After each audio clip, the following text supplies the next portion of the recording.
The rooster's crow, a rusty, insistent screech, was Mark's unwelcome alarm clock. He slapped the snooze button on his ancient radio for the third time, the static spitting a garbled weather report. Another day in Harmony Creek. Another day of the same damn thing. Mark dragged himself out of bed, the springs of the mattress groaning in protest. The small, ramshackle cabin he called home was cluttered but clean, a testament to his meticulous, if somewhat joyless, nature. Sunlight filtered through the dusty windows, illuminating the swirling motes of dust in the air that he patted to the kitchen, the linoleum cold beneath his bare feet. His morning ritual was always the same: a pot of strong, black coffee, 2 slices of toast with a scraping of margarine, and a scan of the local newspaper, mostly obituaries and farm equipment sales. The silence was deafening, broken only by the hum of the refrigerator and the occasional chirp of a bird outside. He worked as a groundskeeper for the Harmony Creek Cemetery, a job that suited his solitary nature. He liked the quiet, the order, and the sense of permanence. The dead, at least, didn't complain. But even amongst the tombstones, he couldn't shake the gnawing loneliness. He tried dating apps, local meetups, even striking up conversations at the general store. But nothing seemed to click. He was, as his mother used to say, a bit of an odd duck. He glanced at the faded photograph on his kitchen table, a picture of him and his late wife, Sarah, taken years ago. Her smile still warmed his heart, but the ache of her absence was a constant companion. But he missed her laughter, her touch, her unwavering belief in him. Since she passed, the cabin felt emptier, the days longer, and the silence more profound. He sighed, finishing his coffee. Time to face another day. As he grabbed his work boots and headed out the door, he couldn't help but wonder if this was all there was: a quiet, solitary existence, slowly fading away like the inscriptions on the older headstones. He yearned for something more, something to break the monotony, something or someone to fill the void in his life. He just never expected it to arrive in a spaceship. He hadn't even made it to the cemetery gates when it happened, but a blinding flash of light, a deafening crackle of energy, and the ground beneath his feet trembled. Mark shielded his eyes, stumbling backward, convinced a transformer had blown or a meteor had struck. But it was neither. As his vision cleared, he saw it, a sleek, silver disc, partially obscured by the trees at the edge of his property. Smoke curled from its underside, and the air crackled with residual energy. He cautiously approached, his heart pounding in his chest. This wasn't a dream. This was real. Then she emerged. From the open hatch of the craft stepped a woman unlike any he had ever seen. She was tall, with a lithe, almost impossibly graceful figure. Her skin was a pale, luminous blue, like moonlight on water. Her eyes were large and almond-shaped, a startling violet that seemed to glow with an inner light. Her hair, a cascade of silver strands, flowed down her back like liquid metal. She wore a skin-tight suit of shimmering material that accentuated her curves without revealing too much. It was clearly not of this world. But it was her expression that struck him the most. Her face was etched with fear and desperation. She clutched a small, metallic device in her hand, her knuckles white. "Please," she said, her voice a melodic whisper, laced with a strange, almost musical accent. "You must help me." Mark was speechless, his mind struggling to process what he was seeing. An alien, a beautiful, distressed alien, standing on his property, begging for his help. That it was like something out of a science fiction movie, only it was happening to him. He noticed subtle differences in her appearance. The delicate, almost pointed ears, the slightly elongated fingers, the faint shimmer to her skin. These details, instead of repelling him, only added to her allure. She was undeniably attractive, but there was also an aura of vulnerability about her that tugged at his heartstrings. She took a step closer, her violet eyes pleading. "They are coming. I need a place to hide. Please, I beg you that I won't be any trouble." She gestured weakly towards the crashed ship. My vessel is damaged. I have nowhere else to go." Mark, still reeling from the shock of it all, could only manage a stammered, "Who's coming?" Her eyes widened. and a look of pure terror flashed across her face. "They are relentless that if they find me." She trailed off, unable to finish the sentence. He could see the genuine fear in her eyes, the desperation in her plea. He knew, in that moment, that he couldn't turn her away. Mark, still struggling to find his voice, finally managed to stammer. What's going on? Who are you running from?" Zalara's shoulders slumped slightly, her violet eyes filled with a deep sadness. "It is complicated," she said, her voice barely above a whisper. "I cannot reveal too much for your own safety, but I can tell you this. I have angered powerful individuals who will stop at nothing to retrieve me." She paused, taking a shaky breath. "I am fleeing a political conflict, a disagreement over resources. Let's just say I possess information that they desperately want to keep hidden." She offered no specifics, but the gravity in her voice was undeniable. "And why come here?" Mark asked, his mind still racing. "Why Harmony Creek?" "I chose this location randomly," Zalara replied, a hint of a lie in her tone. "It is remote, sparsely populated, ideal for remaining undetected. My ship malfunctioned, forcing me to land prematurely." She stepped closer, her gaze intense. "Please, Mark, I know this is a lot to ask, but I'm offering you a fair exchange, shelter, protection, and in return, I will be your housekeeper. Your maid. I will cook, clean, maintain your home. Anything you required. I am proficient in many domestic arts." The offer hung in the air, both absurd and strangely tempting. Mark looked at his worn boots, then back at the incredibly beautiful, otherworldly woman offering to be his maid. The irony was almost comical. I don't need a maid," he said, feeling a blush creeping up his neck. "I can take care of myself." "But I insist," Zalara countered, her voice firm. "It is the least I can do to repay your kindness. And believe me, I am very good at it, that I can anticipate your needs before you even voice them." She gave him a small, almost shy smile. Think of it as advanced organizational skills. She emphasized her willingness to do anything, her desperation clear. Mark could see that she was genuinely terrified and willing to go to great lengths to secure his help. The offer, though bizarre, was strangely appealing. The thought of having someone to share his life with, someone to take care of the mundane tasks, was undeniably tempting. But he hesitated, weighing his options. That on the one hand, he was inviting danger into his life. On the other hand, he couldn't bear the thought of turning her away, condemning her to whatever fate awaited her. Besides, a part of him, the lonely, yearning part, couldn't resist the allure of having this extraordinary woman in his life. "All right," he said finally, his voice barely above a whisper. "You can stay." The words hung in the air, a fragile promise in the face of an impossible situation.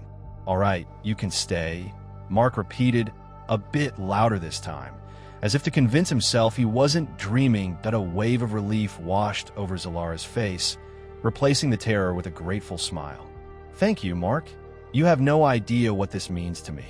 He still couldn't quite believe what was happening. 1 minute he was heading to work, contemplating the inevitability of death. The next he was offering sanctuary to a stranded alien. The sheer absurdity of it all threatened to overwhelm him.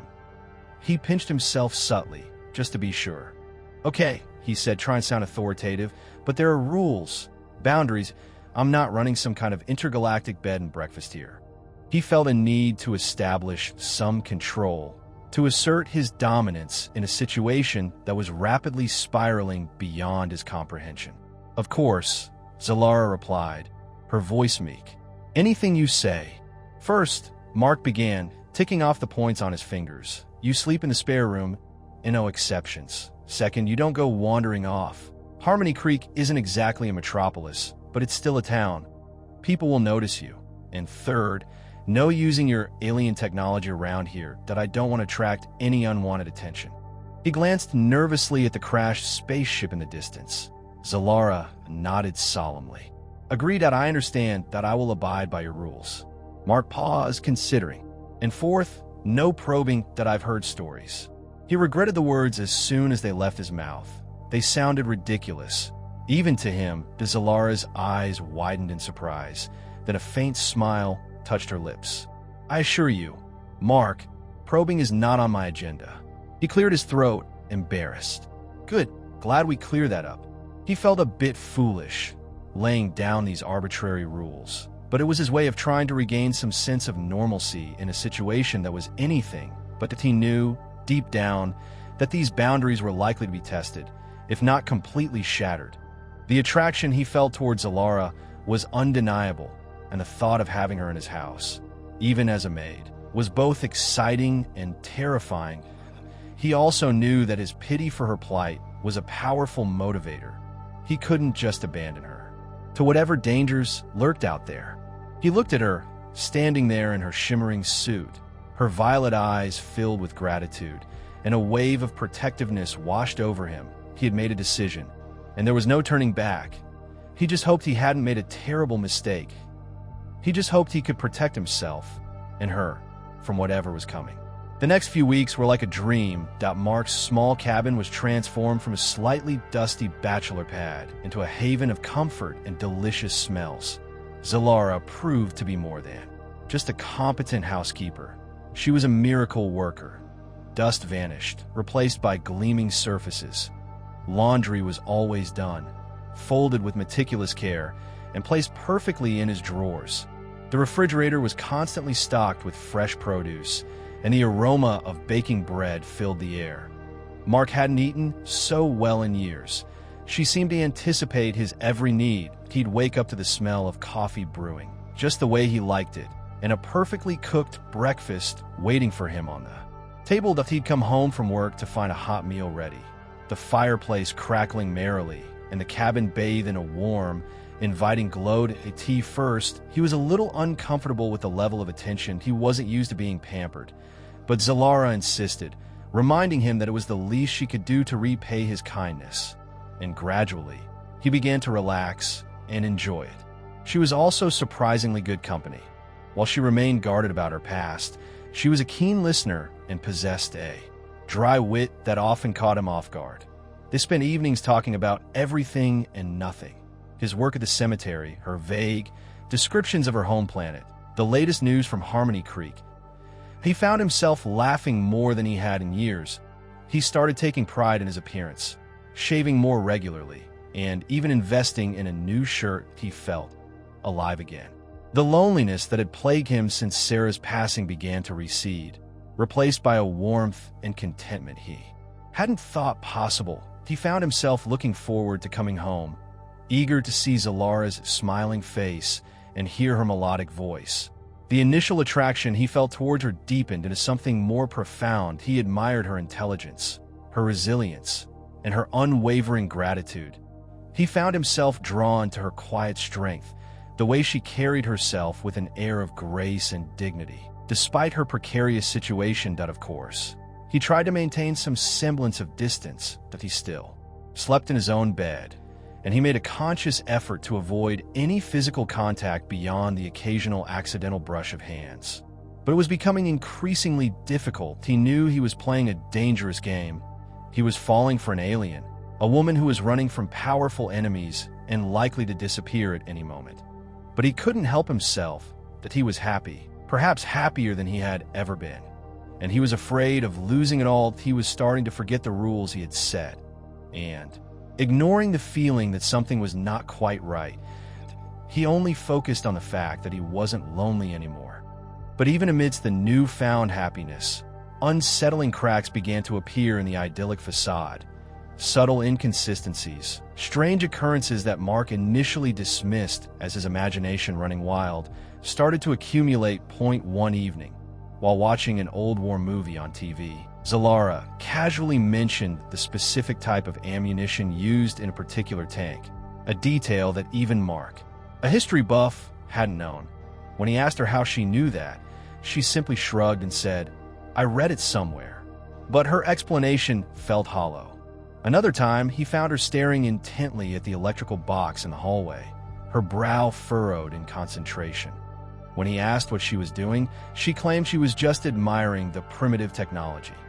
But there was a strange intensity in her gaze, a focus that seemed unnatural. He noticed that she never slept or at least he never saw her sleep. He would often wake up in the middle of the night and find her sitting by the window, staring out at the stars, her face illuminated by the moonlight. When he asked her about it, she would simply say that she didn't require as much rest as humans.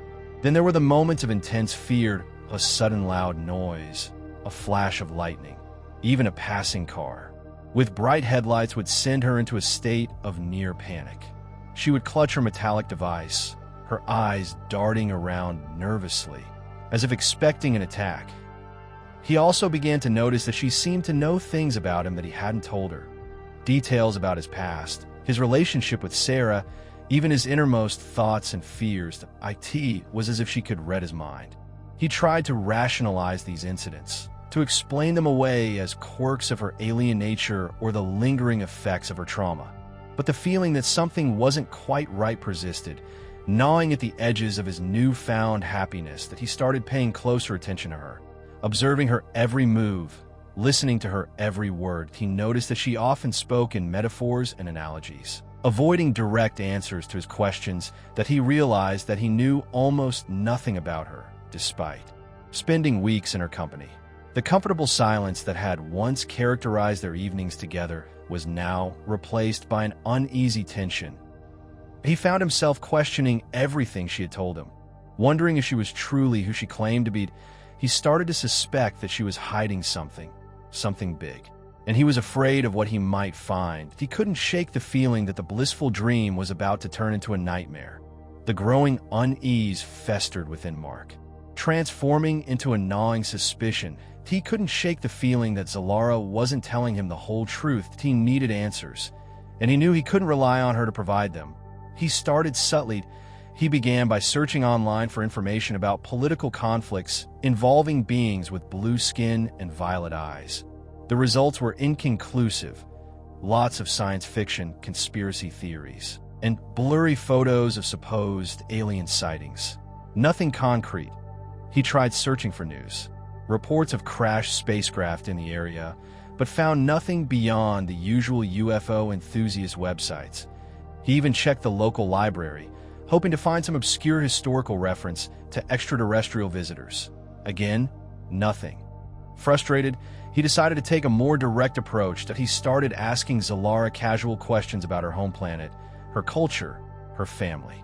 But she always deflected, offering vague answers and changing the subject whenever possible. That he realized that he had no way of verifying anything she had told him, but he didn't even know her real name.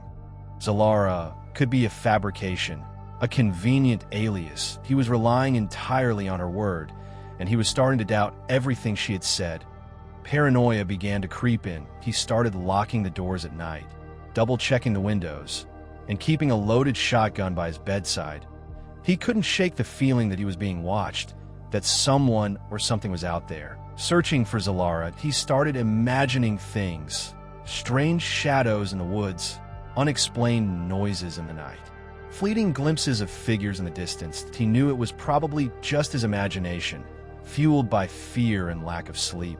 But he couldn't help but feel like he was losing his mind. He confided in his friend, Earl, the town's resident conspiracy theorist and amateur astronomer.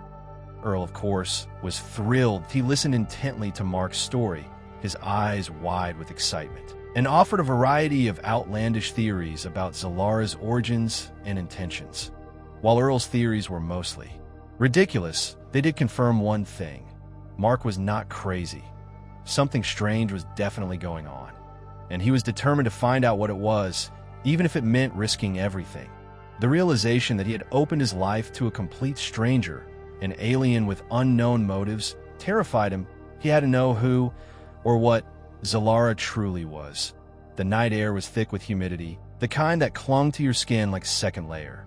Mark, unable to sleep, sat on the porch swing, shotgun across his lap, staring into the inky blackness of the surrounding woods. He hadn't seen or heard anything out of the ordinary, but the feeling of being watched persisted, a cold knot in his stomach.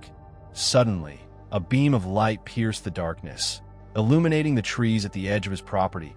It wasn't a normal flashlight. It was a pulsating, almost ethereal glow that seemed to shift and shimmer in the air. Mark gripped the shotgun tighter, his heart pounding in his chest. He watched as the light moved slowly through the woods, scanning the trees, the ground, the crashed spaceship.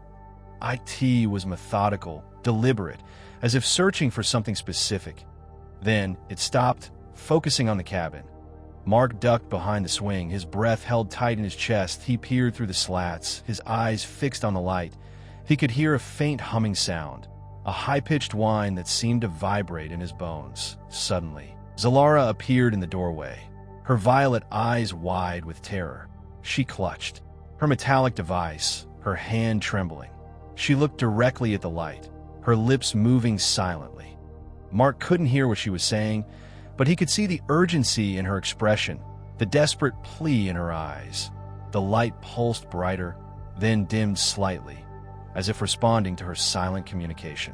Then, just as suddenly as it had appeared, the light vanished. The humming sound faded away, and the woods were plunged back into darkness. Mark remained hidden behind the swing, his body shaking, waiting for something to happen. After what seemed like an eternity, he cautiously emerged, his shotgun still clutched in his hand. Zalara was still standing in the doorway, her face pale and drawn. "What was that?" Mark asked, his voice barely above a whisper. Zalara didn't answer. She simply shook her head, her eyes filled with fear. "They're getting closer," she said, her voice trembling. "I need to reinforce the shielding." She turned and disappeared back into the cabin, leaving Mark alone on the porch, his mind reeling. He had seen it. He had witnessed undeniable proof that someone or something was searching for Zalara. His fears were confirmed. He was in danger, and he had no idea what to do about it. He knew one thing for sure. The blissful dream was officially over. The nightmare had begun. The following morning, Mark was a man possessed. He barely touched his breakfast, his mind racing with questions and anxieties. He waited for Zalara to finish cleaning up, his patience wearing thin.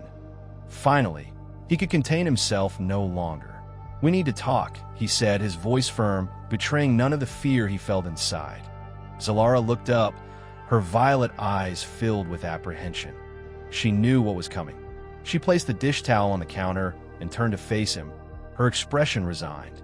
"I know you haven't been entirely honest with me," Mark continued, his gaze unwavering. "I saw that light last night, that I know someone is looking for you, and I deserve to know why." Zalara remained silent for a moment, her gaze fixed on the floor.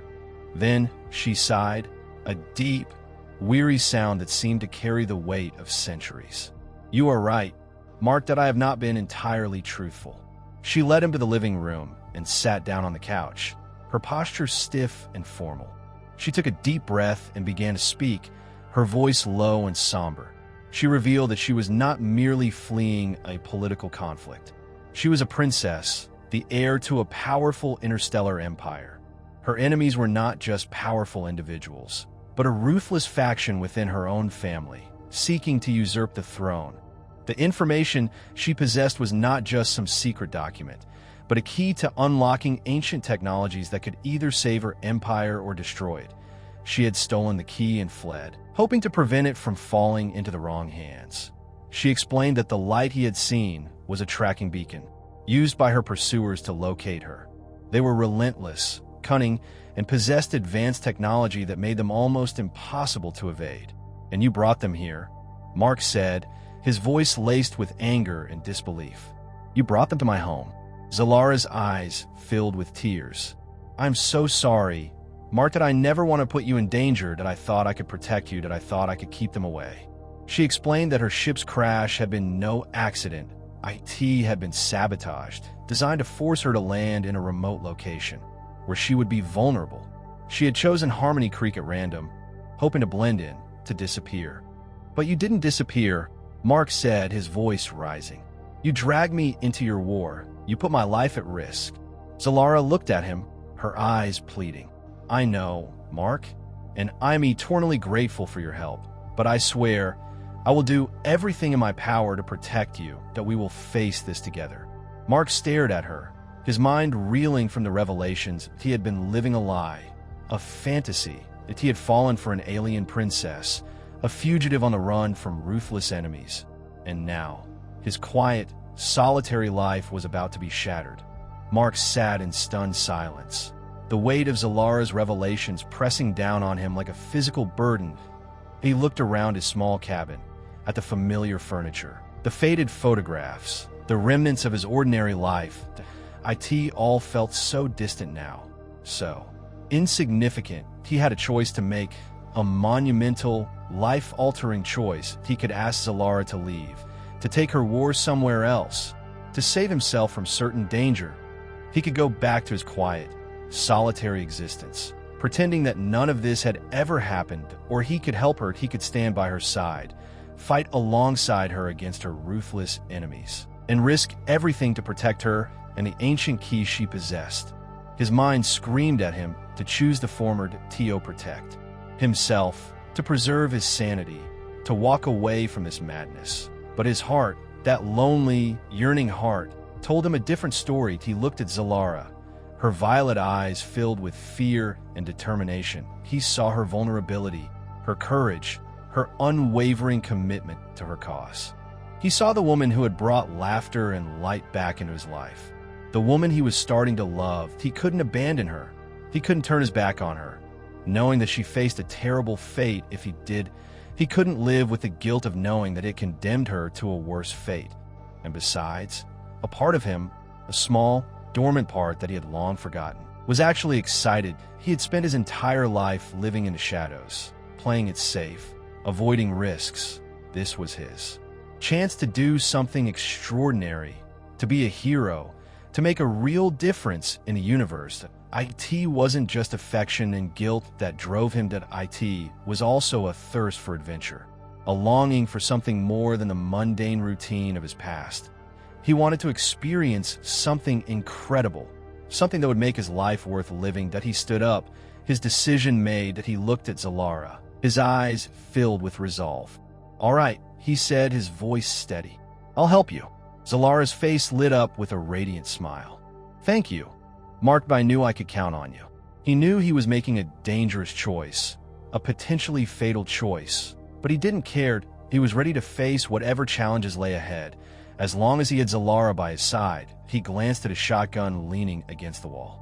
"So," he said, a hint of a smile playing on his lips, "where do we start?" He knew it was going to be a bumpy ride, that he only hoped that they would both survive it. With the decision made, a sense of grim purpose settled over Mark. They had to prepare for the inevitable confrontation. They had to turn his humble cabin into a fortress, a last stand against a technologically superior enemy. The first step was fortification. Mark, drawing on his knowledge of construction and his years of experience maintaining the cemetery, began reinforcing the cabin. He boarded up the windows, reinforced the doors with steel plates, and created barricades out of furniture and sandbags. Zalara, using her advanced knowledge of energy fields and shielding technology, worked to enhance the cabin's defenses. She used her metallic device to create a shimmering energy barrier around the perimeter, making it more difficult for their enemies to penetrate. Next, they focused on learning about Zalara's abilities. She revealed that she possessed a range of psionic powers, including telekinesis, telepathy, and energy manipulation. She began training Mark to recognize and resist these powers, teaching him mental exercises to shield his mind from intrusion. She also showed him how to use her metallic device, explaining that it could be used as a weapon, a shield, and a communication device. She taught him how to activate its various functions, warning him of the potential dangers of misusing it. Finally, they began to strategize. They studied maps of the surrounding area, identifying potential escape routes and defensive positions. They discussed their enemies' likely tactics and developed countermeasures. Earl, thrilled to be involved in a real-life alien invasion, provided them with valuable intel based on his extensive knowledge of UFO sightings and conspiracy theories. That he even offered to help with the defense, bringing his collection of homemade weapons and surveillance equipment. Mark learned that Zalara's enemies were called the KRYLL, ruthless and technologically advanced race known for their cruelty and their unwavering pursuit of their goals. They were masters of deception and infiltration, capable of disguising themselves as humans and blending seamlessly into society. Zalara explained that the KRYLL were not just after her, but also after the ancient key she possessed. They believed that it could unlock a powerful weapon capable of destroying entire planets.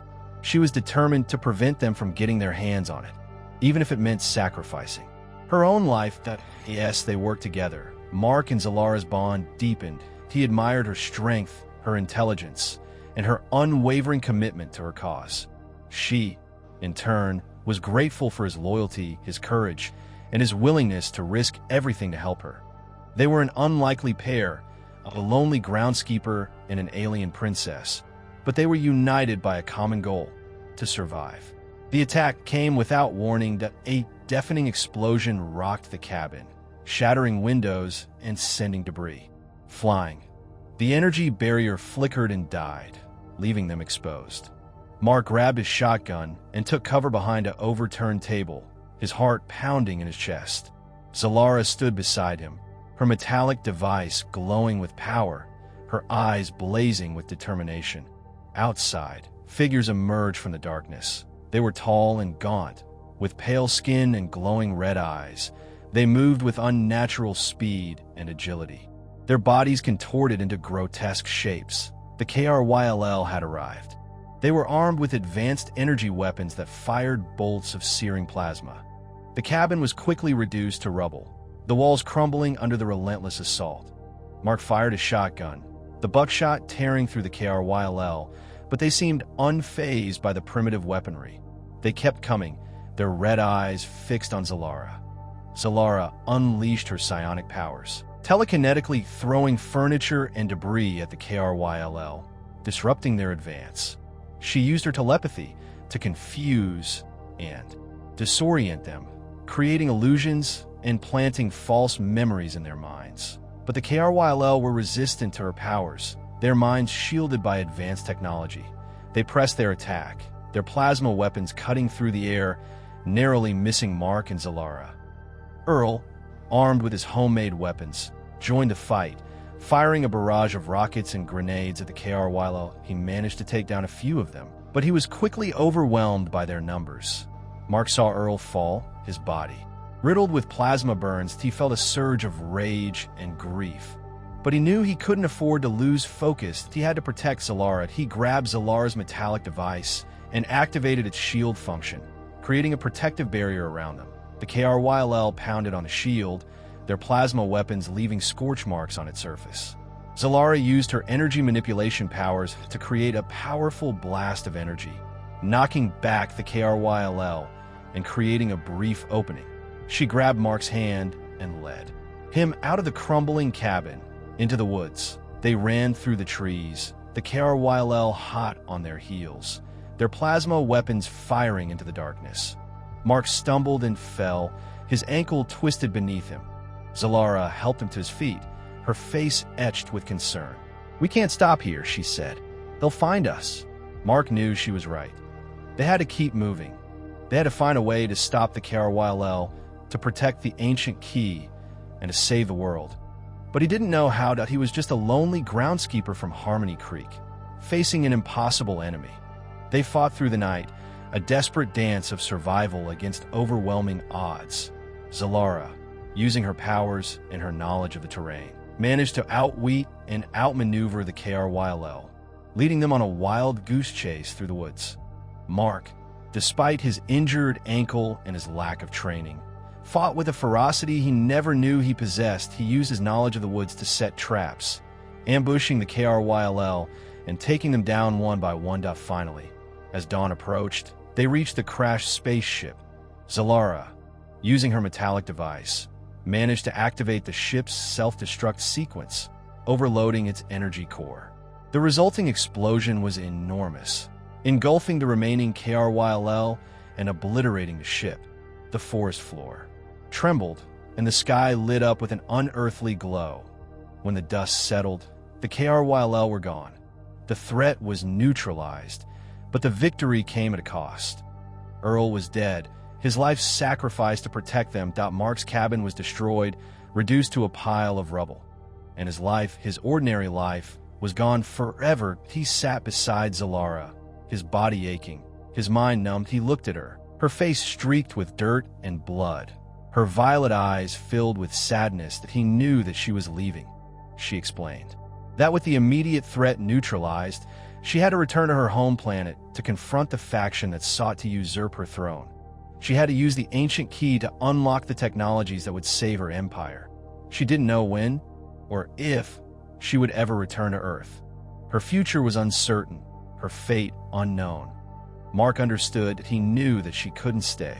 She had a responsibility, a duty to her people that he couldn't ask her to abandon them, to stay with him in Harmony Creek. But he would miss her, and he would miss her laughter, her companionship, her unwavering belief in him. He would miss her exotic beauty, her alien grace, her gentle touch. He had changed. He was no longer the lonely, down-on-his-luck groundskeeper he once was.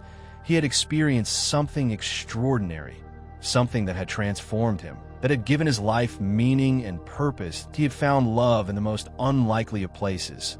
But now, it was time to say goodbye. As the sun rose, painting the sky in hues of orange and gold, a sleek, silver ship descended from the clouds, landing silently in the clearing near the destroyed spaceship. It was a rescue vessel, sent by Zalara's loyalists to retrieve her. She turned to Mark, her violet eyes shimmering with unshed tears. "I must go now," she said, her voice barely above a whisper. "But I will never forget you. Mark, you saved my life. You saved my empire." She reached out and took his hand, her touch sending a jolt of electricity through his body. "I will always cherish the time we spent together here in Harmony Creek. You showed me what it means to be human, what it means to love." She paused, her gaze intense. "I know this is not a fairy tale ending, but I promise you, I will do everything in my power to create a better future, a future where beings from different worlds can live together in peace." She leaned in and kissed him, a soft, lingering kiss that tasted of stardust and sorrow. Then, she turned and walked towards the ship, her silver hair flowing behind her. Mark watched her go, his heart aching with a bittersweet mixture of love and loss. He knew that he would likely never see her again, but he also knew that he would never forget her. Alternate ending 1. Zalara stays. As she reached the ramp, Zalara stopped. She turned back to Mark, her eyes filled with a newfound determination.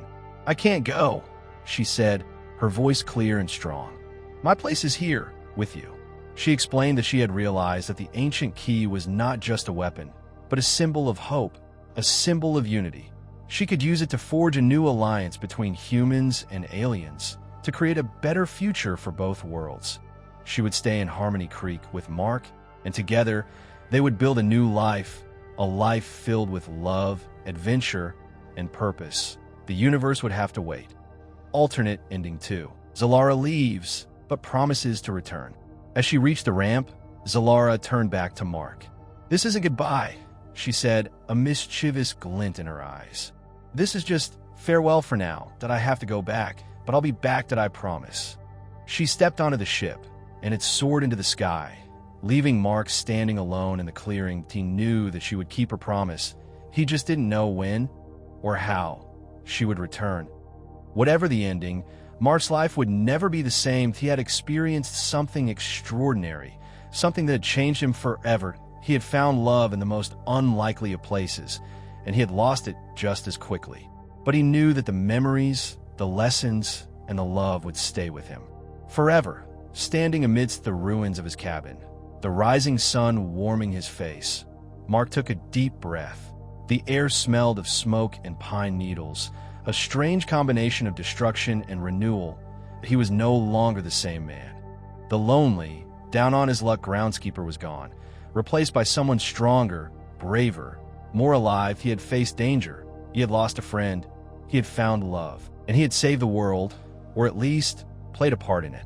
His life would never be ordinary again. He had seen things that most people could only dream of.